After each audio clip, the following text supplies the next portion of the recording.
ভৌতিক গা ছমছমে ভূতের ঘটনা শুনতে কে না চায়।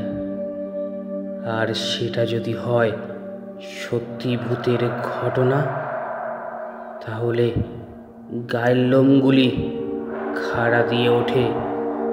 রাত্রে বাইরে বেরোলে মনে হয় পিছনে কেউ একটা দাঁড়িয়ে আছে। এইরকম গা ছমছমে ভূতের ঘটনা নিয়ে আমাদের আজকের নিবেদন একটি সত্যি ভূতের ঘটনা।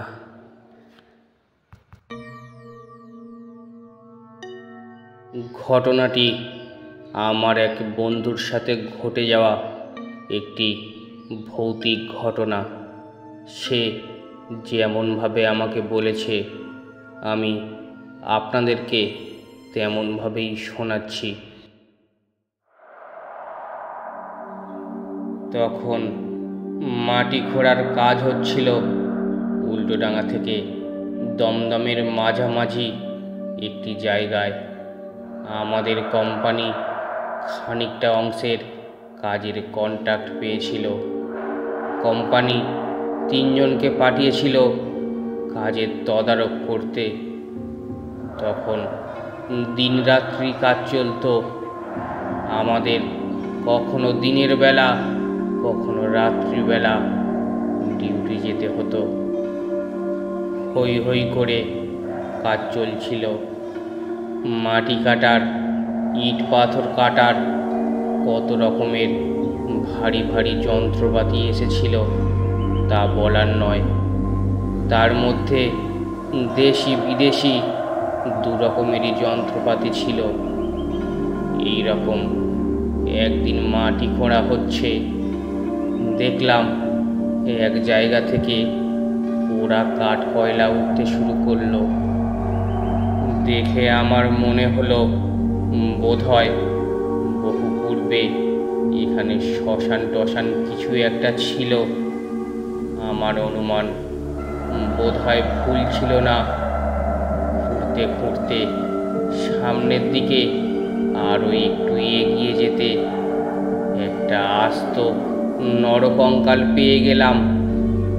পোড়া কয়লা, নরকঙ্কাল এসব দেখে মনে হলো আমার ধারণা নির্ভুলই ছিল। আমার সঙ্গে সহকারী হিসাবে যিনি কাজ করছিলেন তিনি আর এক কোম্পানির লোক, নাম তার সুজয় রাহা। তাকে বললাম কঙ্কালটা কোথাও সরিয়ে রাখা দরকার, এটার অনেক মূল্য আছে। সুজয়বাবু বললেন ঠিক আছে দাদা, এটাকে উপস্থিত আমাদের তাঁবুর পাশে শুইয়ে রেখে দেবার ব্যবস্থা করছি। পরে যা ভালো বুঝবেন করবেন। বললাম ঠিক আছে, ওইখানেই রাখ, পরে উপরওয়ালার সাথে কথা বলে যা ব্যবস্থা তা করা যাবে। রাহাবাবু তখন লোক ডাকিয়ে কঙ্কালটাকে স্থানান্তরণের বন্দোবস্ত করলেন। রাতের বেলা কঙ্কালটাকে ত্রিপল চাপা দিয়ে আমরা শুয়ে পড়লাম। কিন্তু বড়ই আশ্চর্যের ব্যাপার, পরদিন সকালে উঠে আমরা আর সেটাকে দেখতে পেলাম না। খোঁজ খোঁজ খোঁজ, লোকজন চারিদিকে খোঁজাখুঁজি শুরু করলো। আমি যদিও বুঝলাম খোঁজাখুঁজি করে লাভ কিছুই হবে না, কারণ যদি কেউ বা কারা ওটা চুরি করে নিয়ে থাকে তাহলে তো তারা পগার পার হয়ে গেছে। এমন তো নয় যে কঙ্কালটা উঠে হাঁটতে হাঁটতে কিছুটা দূরে গিয়ে শুয়ে আছে। তাহলেও না হয় খোঁজাখুঁজির একটা মানে হতো। আমি নিজে এসব বুঝেও ওদের অনুসন্ধানে কোনো বাধা দিলাম না। ভাবলাম ওদের যখন মন চাইছে খুঁজে দেখুক। অনেক সন্ধান করেও সেটাকে ওরা কোথাও দেখতে পেল না। সুজয় রাহা বললেন, মূল্যবান জিনিস তো নিশ্চয়ই কেউ চুরি করেছে, কিন্তু আমরা কালই সবগুলো কাগজে কঙ্কাল চুরির বিজ্ঞাপন দেব। দেখি বাছাধন কি করে, বিক্রি করতে গেলেই অ্যারেস্ট হয়ে যাবে। সেদিন রাত থেকেই ভৌতিক উৎপাত শুরু হয়ে গেল। রাত 8টা নাগাদ একজন শ্রমিক এসে বলল, স্যার, এই একটা ভয়ের ব্যাপার এইমাত্র দেখলাম। আমি অবাক হয়ে জিজ্ঞেস করলাম, ভয়ের ব্যাপার সেটা আবার কি রকম? সে বলল, আমাদের তাঁবুর পিছন দিকে যে নিম গাছটা রয়েছে, দেখলাম সাদা মতো কে একজন। সাদা মতন মানে? বোধহয় তার সারা দেহটা সাদা কাপড়ে ঢাকা ছিল। ঠিক দেখেছ? ভুল কিছু দেখনি তো? শ্রমিক বলল, না স্যার, ভুল দেখিনি। আমি বললাম, দেখছো তো কেমন ফুটফুটে জ্যোৎস্না? হয়তো কিছুর উপর জ্যোৎস্নার সাদা আলো পড়ে তোমার দৃষ্টিভ্রম ঘটিয়েছে। না স্যার, না, ভুল দেখিনি। ওই মূর্তিটাকে দেখেই কে ও ওখানে কে এই বলে চেঁচিয়ে উঠলাম। অমনি হাওয়া, আর তাকে দেখতে পেলাম না। ঠিক আছে, যা, যদি ওরকম আরও কিছু নজরে পড়ে আমাকে জানাস। এরপর থেকে প্রায় রোজই রাতে কেউ না কেউ ওই রকম ঘটনার কথা বলতে লাগলো। কেউ বলে ওখানে একটা সাদা মূর্তিকে ঘোরাঘুরি করতে দেখলাম। কেউ বলে আমাদের তাঁবুর কাছ থেকে সাদা কাগজে মোড়া মূর্তিটাকে ওই দিকে যেতে দেখলাম। একজন বলল একটা সাদা মতো লোককে দেখলাম নিম গাছের ডালে পা ঝুলিয়ে বসে রয়েছে। কে কে বলতেই দেখলাম কেউ আর নেই। প্রতিদিনই এর মুখ থেকে এই রকম ঘটনার কথা শোনার ফলে আমি বেশ চিন্তাগ্রস্ত হয়ে পড়লাম। মনের মধ্যে একটা ভয় বাসা বাঁধল। আমার মনের মধ্যে এই দুশ্চিন্তা হলো, এখন এই রকমের ঘটনা ঘটছে, ভবিষ্যতে আরও বড় ধরনের কিছু ঘটলেও ঘটতে পারে। আমার সন্দেহ অমূলক হলো না। আমরা ইট দিয়ে গেঁথে একটা অস্থায়ী জেনারেটর ঘর তৈরি করেছিলাম। সেই ঘরে জেনারেটর রাখা ছিল। ওই জেনারেটর চালিয়েই, আলো জ্বালিয়ে আমরা রাতে কাজ করতাম। আমাদের রাতের কাজ চলছে। রাত তখন প্রায় 11টা।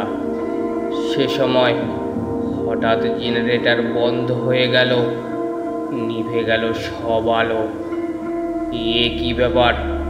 জেনারেটর বন্ধ হলো কেন? যার ওপর জেনারেটরের দায়িত্ব রয়েছে সে সঙ্গে সঙ্গে টর্চ নিয়ে ছুটল জেনারেটরের ঘরে। গিয়েই সে ভয়ে কাঠ হয়ে দাঁড়িয়ে পড়ল। দেখল অপাদ মস্তক সাদা কাপড়ে ঢাকা এই একটা মূর্তি জেনারেটরের পাশে দাঁড়িয়ে রয়েছে, নিশ্চল পাথরের মূর্তির মতো। জেনারেটর চালক খুব ভয় পেলেও মনে সাহস সঞ্চয় করে চেঁচিয়ে উঠল, কে তুমি? জেনারেটর বন্ধ করেছো কেন? মূর্তিটার কাছ থেকে কোনো উত্তর এলো না। সে ঠিক সেইভাবেই দাঁড়িয়ে রইল। জেনারেটর চালক আবার জিজ্ঞেস করল, কে তুমি? উত্তর দিচ্ছ না কেন?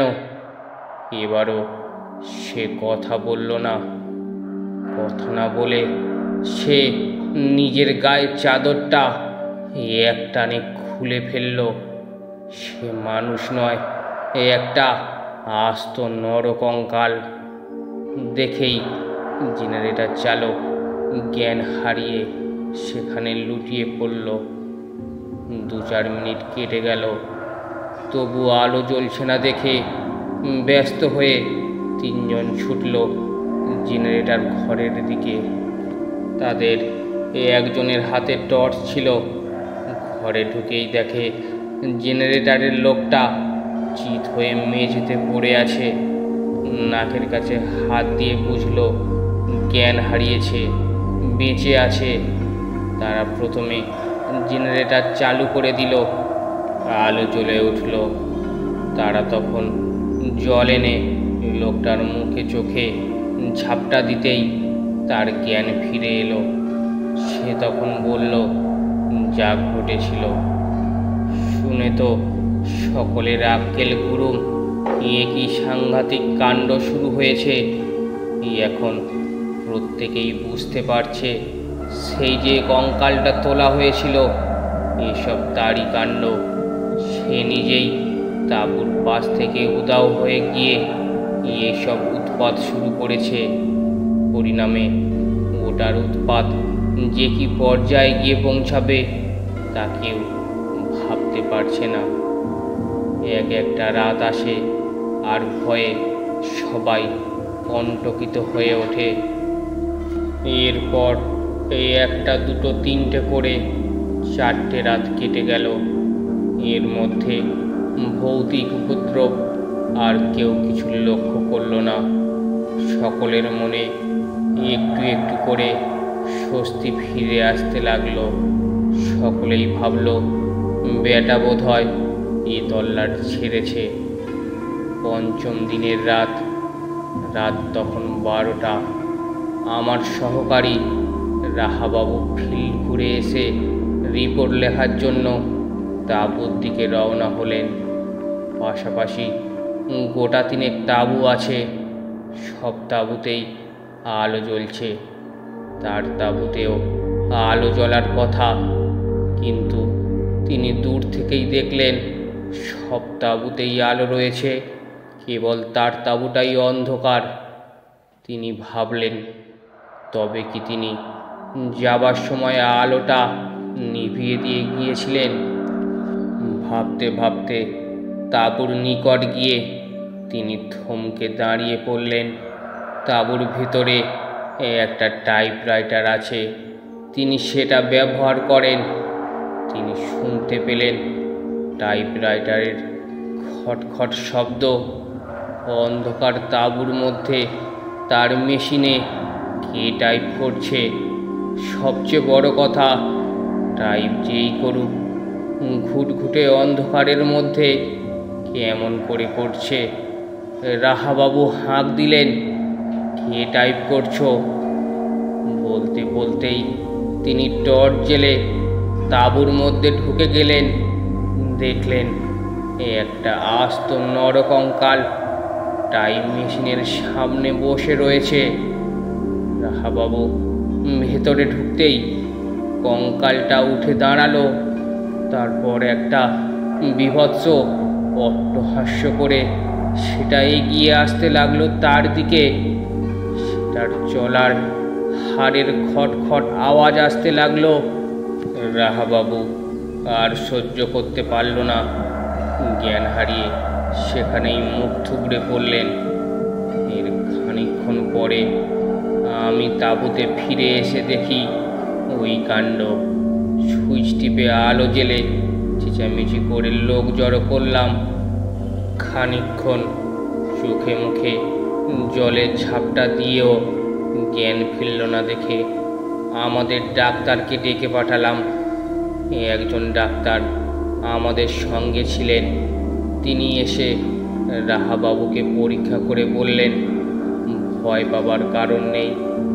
আমার মনে হয় ভীষণ অস্বাভাবিক কিছু একটা দেখে এমন হয়ে গেছেন। দেখছেন মুখের অবস্থাটা কেমন। মিনিট 15-র মধ্যেই জ্ঞান ফিরে পেল সুজয় রাহা। তারপর আরও মিনিট পর কিছুটা সুস্থ হয়ে গত রাতের ঘটনার কথা বললেন। আমি ভয়ে রিজাইন দিয়ে ওই কোম্পানি ছেড়ে দিলাম। শুনেছি আমার আসার পরেও অনেক ভৌতিক ঘটনা ঘটেছে। গল্পটি কেমন লাগলো অবশ্যই কমেন্ট করে জানান, আর ভালো লাগলে চ্যানেলটি সাবস্ক্রাইব করে নিন। ধন্যবাদ।